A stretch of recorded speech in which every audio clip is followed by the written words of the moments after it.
नमस्कार, silent inspired में आपका स्वागत है। आज सुनिए मुंशी प्रेमचंद की लिखी कहानी इज्जत का खून। मैंने कहानियों और इतिहासों में तकदीर के उलटफेर की अजीबो गरीब दास्तानें पढ़ी हैं। शाह को भिखमंगा और भिखमंगे को शाह बनते देखा है। तकदीर एक छिपा हुआ भेद है। गालियों में टुकड़े चुनती हुई औरतें सोने के सिंहासन पर बैठ गई और वह ऐश्वर्य के मतवाले जिनके इशारे पर तकदीर भी सिर झुकाती थी, आन की शान में चील कौओं का शिकार बन गए हैं। पर मेरे सर पर जो कुछ बीती उसकी नजीर कहीं नहीं मिलती। उन घटनाओं को आज याद करती हूँ तो रोकते खड़े हो जाते हैं और हैरत होती है कि अब तक मैं क्यों और क्यों कर जिंदा हूँ। सौंदर्य लालसाओं का स्रोत हैं। मेरे दिल में क्या लालसाएं न थीं, पर निष्ठुर भाग्य के हाथों में मिटी। मैं क्या जानती थी कि वह आदमी जो मेरी एक एक अदा पर कुर्बान होता था, एक दिन मुझे इस तरह जलील और बर्बाद करेगा। आज 3 साल हुए जब मैंने इस घर में कदम रखा। उस वक्त यह एक हरा भरा चमन था। मैं इस चमन की बुलबुल थी। हवा में उड़ती थी, डालियों पर चहकती थी, फूलों पर सोती थी। सईद मेरा था, मैं सईद की थी। इस संगमरमर के हौज के किनारे हम मोहब्बत के पासे खेलते थे। तुम मेरी जान हो, मैं उनसे कहती थी, तुम मेरे दिलदार हो। हमारी जायदाद लंबी चौड़ी थी। जमाने की कोई फ्रिक, जिंदगी का कोई गम न था। हमारे लिए जिंदगी सशरीर आनंद, एक अनंत चाह और बहार का तिलिस्म थी, जिसमें मुरादें खिलती थी और खुशियां हंसती थी। जमाना हमारी इच्छाओं पर चलने वाला था। आसमान हमारी भलाई चाहता था और तकदीर हमारी साथी थी। एक दिन सईद ने आकर कहा, मेरी जान, मैं तुमसे एक विनती करने आया हूं। देखना, इन मुस्कराते हुए होठों पर इनकार का हर्फ न आए। मैं चाहता हूं कि अपनी सारी मिल्कियत, सारी जायदाद तुम्हारे नाम चढ़वा दूं। मेरे लिए तुम्हारी मोहब्बत काफी है। यही मेरे लिए सबसे बड़ी नेमत है। मैं अपनी हकीकत को मिटा देना चाहता हूं। मैं चाहता हूं कि तुम्हारे दरवाजे का फकीर बन करके रहूं। तुम मेरी नूरजहां बन जाओ, मैं तुम्हारा सलीम बनूंगा और तुम्हारी मूंगे जैसी हथेली के प्यालों पर उम्र बसर करूंगा। मेरी आंखें भर आई। खुशियां चोटी पर पहुंचकर आंसू की बूंद बन गईं। पर अभी पूरा साल भी न गुजरा था कि मुझे सईद के मिजाज में कुछ तब्दीली नजर आने लगी। हमारे दरमियान कोई लड़ाई झगड़ा या बदमजगी न हुई थी, मगर अब वह सईद न था जिसे एक लम्हे के लिए भी मेरी जुदाई दूभर थी। वह अब रात की रात गायब रहता। उसकी आंखों में प्रेम की वह उन्मग न थी, न अंदाजों में वह प्यास, न मिजाज में वह गर्मी। कुछ दिनों तक इस रुखेपन ने मुझे खूब रुलाया। मोहब्बत के मजे याद आकर तड़पा देते। मैंने पढ़ा था कि प्रेम अमर होता है। क्या वह स्रोत इतनी जल्दी सूख गया? नहीं, वह अब किसी दूसरे चमन को शादाब करता था। आखिर मैं भी सईद से आंखें चुराने लगी। बेदिली से नहीं, सिर्फ इसलिए कि अब मुझे उससे आंखें मिलाने की ताब न थी। उस देखते ही मोहब्बत के हजारों करिश्मे नजरों के सामने आ जाते और आंखें भर आती। मेरा दिल अब भी उसकी तरफ खिंचता था। कभी कभी बेअख्तियार जी चाहता कि उसके पैरों पर गिरूं और कहूं, मेरे दिलदार, यह बेरहमी क्यों? क्या तुमने मुझसे मुंह फेर लिया है? मुझसे क्या खता हुई? लेकिन इस स्वाभिमान का बुरा हो जो दीवार बनकर रास्ते में खड़ा हो जाता। यहां तक कि धीरे धीरे दिल में भी मोहब्बत की जगह हसद ने ले ली। निराशा के धैर्य ने दिल को तस्कीन दी। मेरे लिए सईद अब बीते हुए बसंत का एक भूला हुआ गीत था। दिल की गर्मी ठंडी हो गई। प्रेम का दीपक बुझ गया। यही नहीं, उसकी इज्जत भी मेरे दिल से रुखसत हो गई। जिस आदमी के प्रेम के पवित्र मंदिर में मैल भरा हुआ हो, वह हरगिज इस योग्य नहीं कि मैं उसके लिए घुलूं और मरूं। एक रोज शाम के वक्त मैं अपने कमरे में पलंग पर पड़ी एक किस्सा पढ़ रही थी। तभी अचानक एक सुंदर स्त्री मेरे कमरे में आई। ऐसा मालूम हुआ कि जैसे कमरा जगमगा उठा। रूप की ज्योति ने दरो दीवार को रोशन कर दिया। गोया अभी सफेदी हुई है उसकी अलंकृत शोभा, उसका खिला हुआ फूला जैसा लुभावना चेहरा, उसकी नशीली मिठास, किसी तारीफ करूं मुझ पर एक रोब सा छा गया। मेरा रूप का घमंड धूल में मिल गया है। मैं आश्चर्य में थी कि यह कौन रमणी है और यहाँ क्यों कर आई। बेख्तियार उठी कि उससे मिलूं और पूछूं कि सईद भी मुस्कुराता हुआ कमरे में आया। मैं समझ गई कि यह रमणी उसकी प्रेमिका है। मेरा गर्व जाग उठा। मैं उठी जरूर, पर शान से गर्दन उठाए हुए आंखों में हुस्न के रौब की जगह घृणा का भाव आ बैठा। मेरी आंखों में अब वह रमणी रूप की देवी नहीं, डसने वाली नागिन थी। मैं फिर चारपाई पर बैठ गई और किताब खोलकर सामने रख ली। वह रमणी एक क्षण तक खड़ी मेरी तस्वीरों को देखती रही, तब कमरे से निकली। चलते वक्त उसने एक बार मेरी तरफ देखा। उसकी आंखों से अंगारे निकल रहे थे, जिनकी किरणों में हिंस प्रतिशोध की लाली झलक रही थी। मेरे दिल में सवाल पैदा हुआ, सईद इसे यहाँ क्यों लाया? क्या मेरा घमंड तोड़ने के लिए? जायदाद पर मेरा नाम था, पर वह केवल एक भ्रम था। उस पर अधिकार पूरी तरह सईद का था। नौकर भी उसी को अपना मालिक समझते थे और अक्सर मेरे साथ ढिठाई से पेश आते। मैं सब्र के साथ जिंदगी के दिन काट रही थी। जब दिल में उमंगे न रहीं तो पीड़ा क्यों होती। सावन का महीना था, काली घटा छाई हुई थी और रिसझिम बूंदें पड़ रही थी। बगीचे पर हसद का अंधेरा और सिंहास दराख्तों पर जुगनुओं की चमक ऐसी मालूम होती थी जैसे कि उनके मुंह से चिंगारियों जैसी आहें निकल रही हैं। मैं देर तक हसद का यह तमाशा देखती रही। कीड़े एक साथ चमकते थे और एक साथ बुझ जाते थे, गोया रोशनी की बाढ़ें छूट रही है। मुझे भी झूला झूलने और गाने का शौक हुआ। मौसम की हालतें हसद के मारे हुए दिलों पर भरी अपना जादू कर जाती है। बगीचे में एक गोल बंगला था। मैं उसमें आई और बरागदे की एक कड़ी में झूला डलवाकर झूलने लगी। मुझे आज मालूम हुआ कि निराशा में भी एक आध्यात्मिक आनंद होता है, जिसका हाल उसको नहीं मालूम जिसकी इच्छा पूर्ण है। मैं चाव से मल्हार गाने लगी। सावन विरह और शोक का महीना है। गीत में एक वियोगी हृदय की गाथा की कथा ऐसे दर्द भरे शब्दों बयान की गई थी कि बरबस आंखों से आंसू टपकने लगे। इतने में बाहर से एक लालटेन की रोशनी नजर आई। सईद और हसीना दोनों चले आ रहे थे। हसीना ने मेरे पास आकर कहा, आज यहाँ नाचरंग की महफिल सजेगी और शराब के दौर चलेंगे। मैंने घृणा से कहा, मुबारक हो। हसीना, बारहमा से और मल्हार की ताने उड़ेंगी। साजिंदे आ रहे हैं। मैं शौक से, हसीना तुम्हारा सीना हसद से चाक हो जाएगा। सईद ने मुझसे कहा, जुबैदा तुम अपने कमरे में चली जाओ, यह इस वक्त आपे में नहीं है। हसीना ने मेरी तरफ लाल लाल आंखें निकालकर कहा, मैं तुम्हें अपने पैरों की धूल के बराबर भी नहीं समझती। मुझे फिर जब्त न रहा।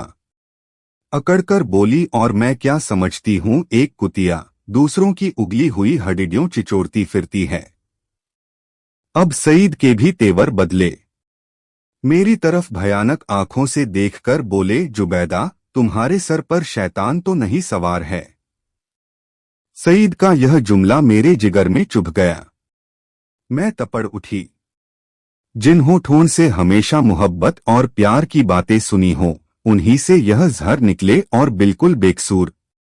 क्या मैं ऐसी नाचीज और हकीर हो गई हूं कि एक बाजारू औरत भी मुझे छेड़कर गालियां दे सकती है और मेरा जबान खोलना मना? मेरे दिल में साल भर से जो बुखार हो रहा था वह उछल पड़ा। मैं झूले से उतर पड़ी और सईद की तरफ शिकायत भरी निगाहों से देखकर बोली, शैतान मेरे सर पर सवार हो या तुम्हारे सर पर, इसका फैसला तुम खुद कर सकते हो। सईद, मैं तुमको अब तक शरीफ और गैरत वाला समझती थी, तुम खुद कर सकते हो। बेवफाई की, इसका मलाला मुझे जरूर था, मगर मैंने सपनों में भी यह न सोचा था कि तुम गैरत से इतने खाली हो कि हयाफरोश औरत के पीछे मुझे इस तरह जलीस करोगे। इसका बदला तुम्हें खुदा से मिलेगा। हसीना ने तेज होकर कहा, तू मुझे हया फरोश कहती है? मैं बेशक कहती हूँ सईद, और मैं बेगैरत हूँ। मैं बेशक बेगैरत ही नहीं, शोबदेबाज, मक्कार, पापी, सब कुछ। यह अल्फाज बहुत घिनावने हैं, लेकिन मेरे गुस्से के इजहार के लिए काफी नहीं। मैं यह बातें कह रही थी कि यकायक सईद के लंबे तगड़े हट्टे कट्टे नौकर ने मेरी दोनों बाहें पकड़ ली और पलक मारते भर में हसीना ने झूले की रस्सियां उतारकर मुझे बरामदे के एक लोहे के खंभे से बांध दिया। इस वक्त मेरे दिल में क्या ख्याल आ रहे थे यह याद नहीं, पर मेरी आंखों के सामने अंधेरा छा गया था। ऐसा मालूम होता था कि यह तीनों इंसान नहीं यमदूत है। गुस्से की जगह दिल में डर समा गया था। इस वक्त अगर कोई रौबी ताकत मेरे बंधनों को काट देती, मेरे हाथों में आबदार खंजर दे देती, तो भी तो जमीन पर बैठकर अपनी जिल्लत और बेकसी पर आंसू बहाने के सिवा और कुछ न कर सकती। मुझे ख्याल आता था कि शायद खुदा की तरफ से मुझ पर यह कहर नाजिल हुआ है। शायद मेरी बेनमाजी और बेदीनी की यह सजा मिल रहा है। मैं अपनी पिछली जिंदगी पर निगाह डाल रही थी कि मुझसे कौन सी गलती हुई हो जिसकी यह सजा है। मुझे इस हालत में छोड़कर तीनों सूरतें कमरे में चली गईं। मैंने समझा मेरी सजा खत्म हुई, लेकिन क्या यह सब मुझे यूं ही बंधा रखेंगे? लौडिया मुझे इस हालत में देख ले तो क्या कहें? नहीं, अब मैं इस घर में रहने के काबिल ही नहीं। मैं सोच रही थी कि रस्सियां क्यों कर खा लूं, मगर अफसोस मुझे न मालूम था कि अभी तक जो मेरी गति हुई है वह आने वाली बेरहमियों का सिर्फ बयाना है। मैं अब तक न जानती थी कि वह छोटा आदमी कितना बेरहम, कितना कातिल है। मैं अपने दिल से बहस कर रही थी कि अपनी इस जिल्लत मुझ पर कहाँ तक है। अगर मैं हसीना की उन दिल जलाने वाली बातों को जवाब न देती तो क्या यह नौबत न आती? आती, और जरूर आती। वह काली नागिन मुझे डसने का इरादा करके चली थी, इसलिए उसने ऐसे दिल दुखाने वाले लहजे में ही बात शुरू की थी। मैं गुस्से में आकर उसको लान तान करूं और उसे मुझे जलील करने का बहाना मिल जाए। पानी जोर से बरसने लगा। बौछारों से मेरा सारा शरीर तर हो गया था। सामने गहरा अंधेरा था। मैं कान लगाए सुन रही थी कि अंदर क्या मिसकॉट हो रही है, मगर मेह की सनसनाहट के कारण आवाजें साफ न सुनाई देती थी। इतने लालटेन फिर से बरामदे में आई और तीनों उरावनी सूरतें फिर सामने आकर खड़ी हो गई। अब की उस खून परी के हाथों में एक पतली सी कमची थी। उसके तेवर देखकर मेरा खून सर्द हो गया। उसकी आंखों में एक खून पीने वाली वहशत, एक कातिल पागलपन दिखाई दे रहा था। मेरी तरफ शरारत भरी नजरों से देखकर बोली, बेगम साहबा, मैं तुम्हारी बदज़बानियों का ऐसा सबक देना चाहती हूँ जो तुम्हें सारी उम्र याद रहे। और मेरे गुरु ने बतलाया है कि कमची से ज्यादा देर तक ठहरने वाला और कोई सबक नहीं होता। यह कहकर उस जालिम ने मेरी पीठ पर एक कमची जोर से मारी। मैं तिलमिया गई। मालूम हुआ कि किसी ने पीठ पर आग की चिरगारी रख दी। मुझे से जब्त न हो सका। मौ बाप ने कभी फूल की छड़ी से भी मारा था। जोर से चीखें मार मार कर रोने लगी। स्वाभिमान लज्जा सब लुप्त हो गई। कमची की डरावनी और रोशन असलियत के सामने और भावनाएं गायब हो गईं। उन हिंदू देवियों का दिल शायद लोहे के होते होंगे जो अपनी आन पर आग में कूद पड़ती थी। मेरे दिल पर तो इस वक्त यही ख्याल छाया हुआ था कि इस मुसीबत से क्यों कर छुटकारा हो। सईद तस्वीर की तरह खामोश खड़ा था। मैं उसक तरफ फरियाद की आंखें से देखकर बड़े विनती के स्वर में बोली, सईद खुदा के लिए मुझे इस जालिम से बचाओ, मैं तुम्हारे पैरों पड़ती हूँ, तुम मुझे जहर दे दो, खंजर से गर्दन काट लो, लेकिन यह मुसीबत सहने की मुझ में ताब नहीं। उन दिलजोइयों को याद करो, मेरी मोहब्बत का याद करो, उसी का सदके इस वक्त मुझे इस अजाब से बचाओ, खुदा तुम्हें इसका इनाम देगा। सईद इन बातों से कुछ पिघला। हसीना की तरह डरी हुई आंखों से देखकर बोला, जरीना मेरे कहने से अब जाने दो, मेरी खातिर से इन पर रहम करो। जरीना तेर बदलकर बोली, तुम्हारी खातिर से सब कुछ कर सकती हूँ, गालियां नहीं बर्दाश्त कर सकती। सईद, क्या अभी तुम्हारे ख्याल में गालियों की काफी सजा नहीं हुई? जरीना, तब तो आपने मेरी इज्जत की खूब कदर की। मैंने रानियों से चिलमचियां उठवाई है, यह बेगम साहबा है किस ख्याल में? मैं इसे अगर कुछ छुरी से काटूं तब भी इसकी बदज़बानियों की काफी सजा न होगी। सईद, मुझसे अब यह जुल्म नहीं देखा जाता। जरीना, आंखें बंद कर लो। सईद, जरीना गुस्सा न दिलाओ, मैं कहता हूँ अब इन्हें माफ करो। जरीना ने सईद को ऐसी हिकारत भरी आंखों से देखा गोया वह उसका गुलाम है। खुदा जाने उस पर उसने क्या मंतर मार दिया था कि उसमें खानदानी गैरत और बड़ाई और इंसानियत का जरा भी एहसास बाकी न रहा था। वह शायद उसे गुस्से जैसे मर्दानास जज्बे के काबिल ही न समझती थी। हुलिया पहचानने वाले कितनी गलती करते हैं, क्योंकि दिखाई कुछ पड़ता है, अंदर कुछ होता है। बाहर के ऐसे सुंदर रूप के पर्दे में इतनी बेरहमी, इतनी निष्ठुरता। कोई शक नहीं, रूप हुलिया पहचानने की विद्या का दुश्मन है। बोली, अच्छा तो अब आपको मुझ पर गुस्सा आने लगा। क्यों न हो, आखिर निकाह तो आपने बेगम ही से किया है। मैं तो हया फरोश कुतिया ही ठहरी। सईद, तुम ताने देती हो और मुझसे यह खून नहीं देखा जाता। जरीना, तो यह कमची हाथ में लो और इसे गिनकर 100 लगाओ। गुस्सा उतर जाएगा, इसका यही इलाज है। जरीना, फिर वही मजाक। जरीना, नहीं, मैं मजाक नहीं करती। सईद ने कमची लेने को हाथ बढ़ाया, मगर मालूम नहीं जरीना को क्या शुभा पैदा हुआ। उसने समझा शायद वह मची को तोड़कर फेंक देंगे। कमची हटा ली और बोली, अच्छा मुझसे यह दगा तो लो, अब मैं ही हाथों की सफाई दिखाती हूँ। यह कहकर उसे बेदर्द ने मुझे बेतहाशा कमचियां मारना शुरू की। मैं दर्द से ऐंठ ऐंठ कर चीख रही थी। उसके पैरों पड़ती थी, मिन्नतें करती थी, अपने किए पर शर्मिंदा थी, दुआएं देती थी, तीर और पैगंबर का वास्ता देती थी, पर उस कातिल को जरा भी रहम न आता था। सईद काठ के पुतले की तरह दर्दो सितम का यह नजारा आंखों से देख रहा था और उसको जोश न आता था। शायद मेरा बड़े से बड़े दुश्मन भी मेरे रोने धोने पर तरस खाता। मेरी पीठ छिलकर लहूलुहान हो गई, जख्म पड़ते थे, हर एक चोट आग के शोले की तरह बदन पर लगती थी। मालूम नहीं उसने मुझे कितने दर्रे लगाए, यहाँ तक कि कमची को मुझ पर रहम आ गया, वह फटकर टूट गई। लकड़ी का कलेजा फट गया मगर इंसान का दिल न पिघला। मुझे इस तरह जलील और तबाह करके तीनों 20 रूहें वहां से रुखसत हो गईं। सईद के नौकर ने चलते वक्त मेरी रस्सियां खोल दी। मैं कहाँ जाती? उस घर में क्यों कर कदम रखती? मेरा सारा जिस्म नासूर हो रहा था, लेकिन दिल न के फफोले उससे कहीं ज्यादा जानलेवा थे।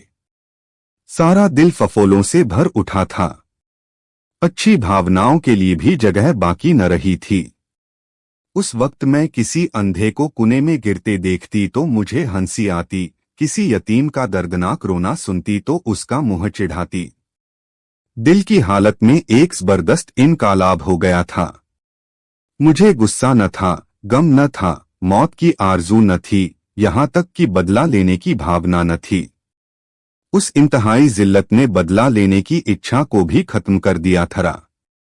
हालांकि मैं चाहती तो कानूनन सईद को शिकंजे में ला सकती थी, उसे दाने दाने के लिए तरसा सकती थी, लेकिन यह बेइज्जती, यह बेआबरूई, यह पामाली बदले के ख्याल के दायरे से बाहर थी।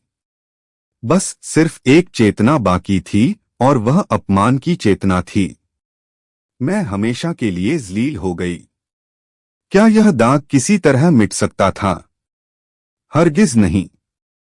हाँ, वह छिपाया जा सकता था और उसकी एक ही सूरत थी कि जिल्लत के काले गड्ढे में गिर पड़ूं ताकि सारे कपड़ों की सियाही इस सियाह दाग को छिपा दे। क्या इस घर से बियाबान अच्छा नहीं जिसके पेंदे में एक बड़ा छेद हो गया हो? इस हालत में यही दलील मुझ पर छा गई।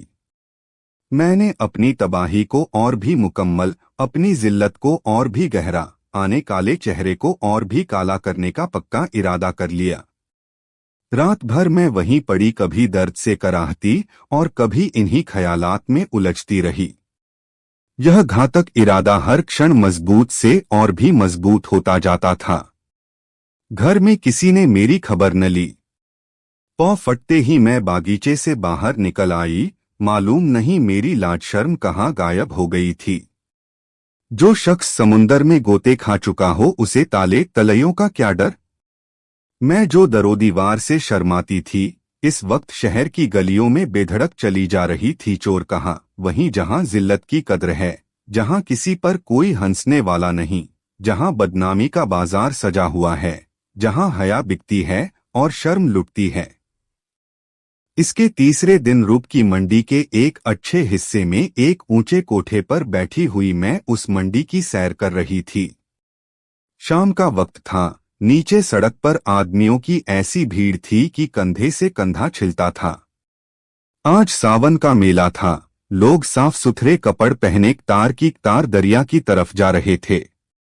हमारे बाजार की बेशकीमती जिन्स भी आज नदी के किनारे सजी हुई थी।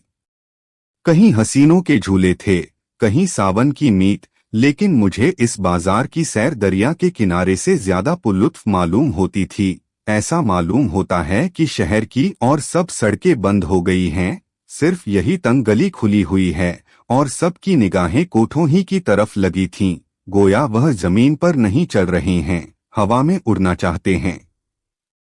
हाँ, पढ़े लिखे लोगों को मैंने इतना बेधड़क नहीं पाया। वह भी घूरते थे मगर कनखियों से।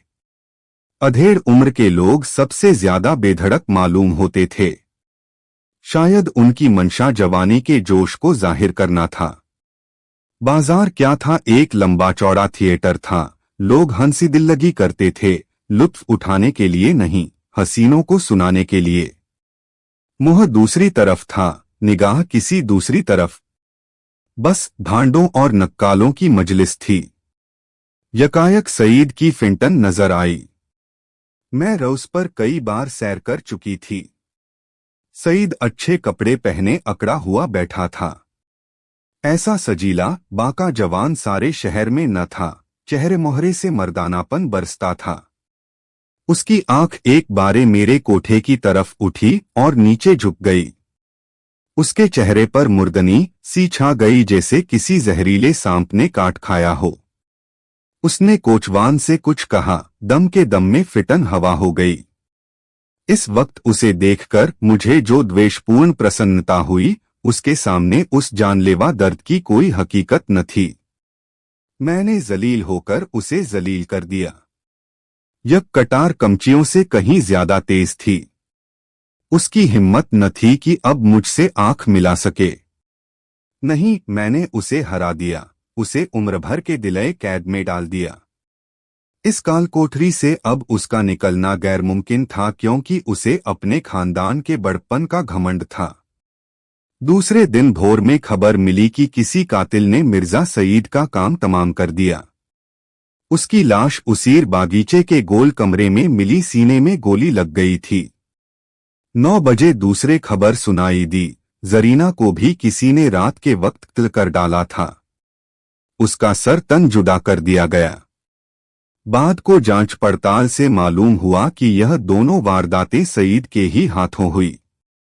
उसने पहले जरीना को उसके मकान पर कत्ल किया और तब अपने घर आकर अपने सीने में गोली मारी। इस मर्दाना गैरतमंदी ने सईद की मोहब्बत मेरे दिल में ताजा कर दी। शाम के वक्त मैं अपने मकान पर पहुंच गई। अभी मुझे यहाँ से गए हुए सिर्फ 4 दिन गुजरे थे, मगर ऐसा मालूम होता था कि वर्षों के बाद आई हूँ। दरोदीवार पर हसरत छाई हुई थी। मैं ने घर में पाँव रखा तो बरबस सईद की मुस्कराती हुई सूरत आंखों के सामने आकर खड़ी हो गई। भी मर्दाना हुस्न, वही बांकपन, वही मनुहार की आंखें। बेख्तियार मेरी आंखें भर आई और दिल से एक ठंडी आह निकल आई। गम इसका न था कि सईद ने क्यों जान दे दी। नहीं, उसकी मुजरिमाना बेहिसी और रूप के पीछे भागना, इन दोनों बातों को मैं मरते दम तक माफ न करूंगी। गम यह था कि यह पागलपन उसके सर में क्यों समाया। इस वक्त दिल की जो कैफियत है, उससे मैं समझती हूँ कि कुछ दिनों में सईद की बेवफाई और बेरहमी का घाव भर जाएगा। अपनी जिल्लत की याद भी शायद मिट जाए, मगर उसकी चंदरोजा मोहब्बत का नक्श बाकी रहेगा। और अब यही मेरी जिंदगी का सहारा है।